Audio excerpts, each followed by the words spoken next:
Hi everyone, welcome back to my channel. I'm Suchit. I'm here to talk regarding the transfers that Arsenal have been linked. Um, uh, it's a Monday morning. It's quite depressing after what we've seen yesterday against Liverpool. I'm sure many people have a lot of opinions, but in my opinion, I felt the manager has coached this team for a 3-0 or a 4-0 victory for sure. There's a famous quote from Pep saying that I can only do so much, that I can bring it to the third phase of the attack, but it's up to the players to put it back in the goalpost.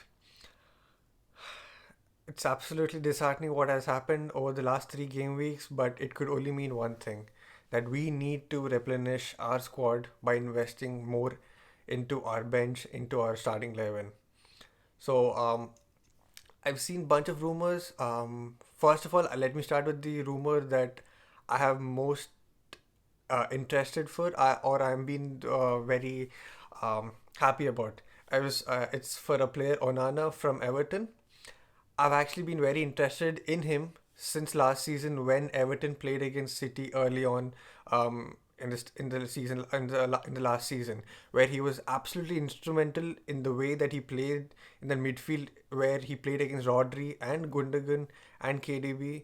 It was absolutely wonderful the way he played. So I wanted him last winter itself, but since he just transferred to Everton, I'm sure he didn't want to leave. But looking at how things are going with Everton, I think he would be more than interested to move to a club higher than Everton. I think he got transferred for a price of 20 to 30 million pounds, if I'm not wrong. So I'm expecting Arsenal need to shell about 40 to 45 million for him, and it would be a great asset to us in the midfield, especially with Partey being a part-time footballer for us and full-time injury-prone player.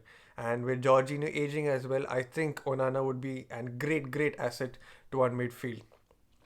Another news that has broke out today morning, especially in England, where it's just 4 o'clock here in California.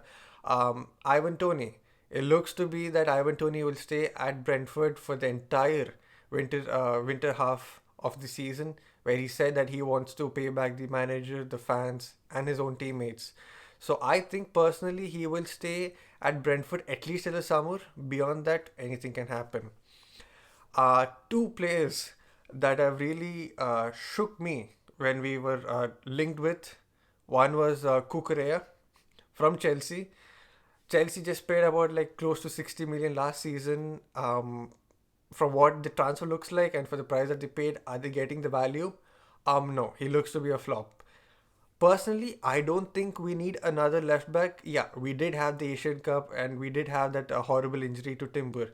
But do we need to go and invest in another left back? I don't think so. Had we not gone for Zinchenko, maybe then I would have said Kukureya.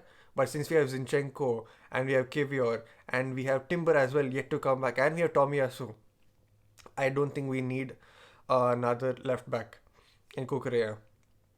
The other player that I was sort of interested in was Victor Boniface. He plays for Bayern Leverkusen. I'm not sure if Bayern Leverkusen would want to sell their striker, especially in the winter market with the kind of season that they're having. I don't think they'd want to sell even in the next season. Another player that Arsenal have been heavily linked, probably every top half Premier League side has been linked to this player, Victor Osimhen.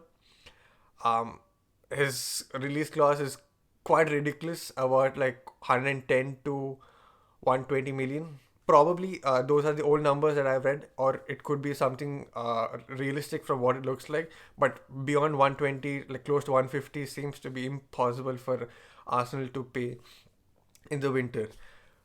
So another player that I was really surprised to be linked with was Dominic Solanke.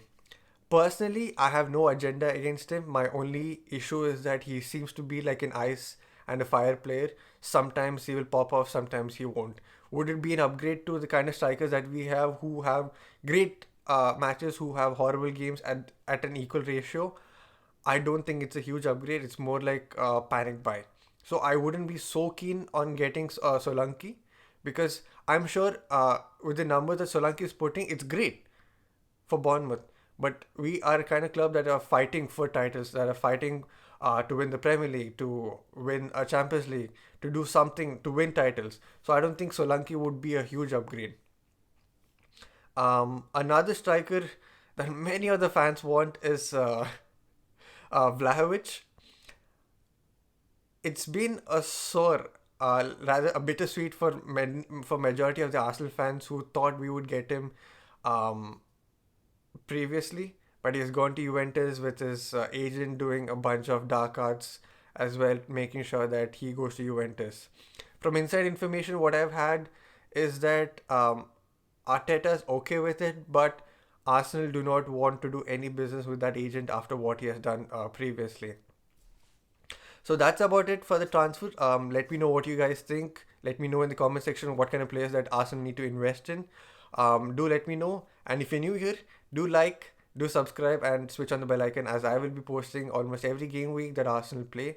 And keep supporting me, guys. Thank you.